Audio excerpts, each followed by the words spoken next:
సుబ్బారావు గారు, welcome welcome. మీ పేరు విని ఇక్కడికి వచ్చానండి. ఈ జాకెట్ చక్కగా కుట్టాలి.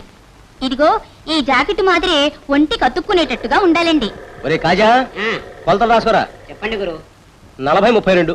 40-32. అదేమిటి, ఈ జాకెట్ కొలవకుండానే కొలతలు చెప్పేస్తున్నారు? అదే నా స్పెషాలిటీ, కొలవకుండానే కొలతలు చెప్పేయగలను. ఆ? అవును, గుడ్డని తెచ్చారు? 60 సెంటీమీటర్లు. 60? జాకెట్ గా జేబురు మలక. అమ్మా, మీకు జాకెట్ కుట్టాలంటే మీటరం బాతి కావాలి. ఎందుకు, గుడ్డ కాజేస్తానిక? మీటరం బాతికి అక్కర్లేదు. మా పిన్ని కూతురికి 60 సెంటీమీటర్లే సరిపోద్ది. అమ్మా, అది ఆవిడ అదృష్టం. ఈ గుడ్డతో మీకు జాకెట్ కుట్టాలంటే ఒక పక్కే సరిపోతుంది. మరో 60 పంపండి. సరేలే, అయితే ఇవ్వు, నేనే తీసుకెళ్తా. ఒరే చంద్రం, చంద్రం, చంద్రం. 27:31. ఏమిట్రా ఎక్కడ చదువుతున్నావు?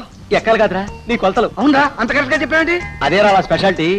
అవును, ఈ బోర్డు పెట్టావేంటి? టైలింగ్ ఎప్పుడు నేర్చుకున్నావు? నేను నేర్చుకోలేదా?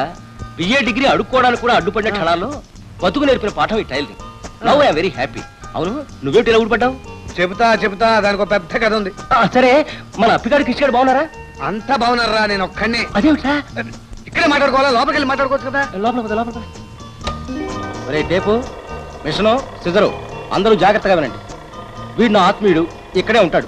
ఏం కావాలన్నా వెంటనే తెచ్చియాలి, తెలిసిందా? అలాగే గురు. రేకంటే సామాన్లు ఎవడ పెట్టరా సార్? టీ తీసుకుంటారా, కాఫీ తీసుకుంటారా? మంచి బోర్నవేట ఇప్పిస్తావా? అలాగే సార్. అరే, ఏడు వీడు? అదేరా మన స్పెషాలిటీ. గొప్ప ట్రైనింగ్ ఇచ్చావరా. మరి ఏమనుకున్నావు? ఇది మన వ్యాపారపురం. ఇక అంతఃపురానికి పోదాం పద. అంతఃపురం? ఆ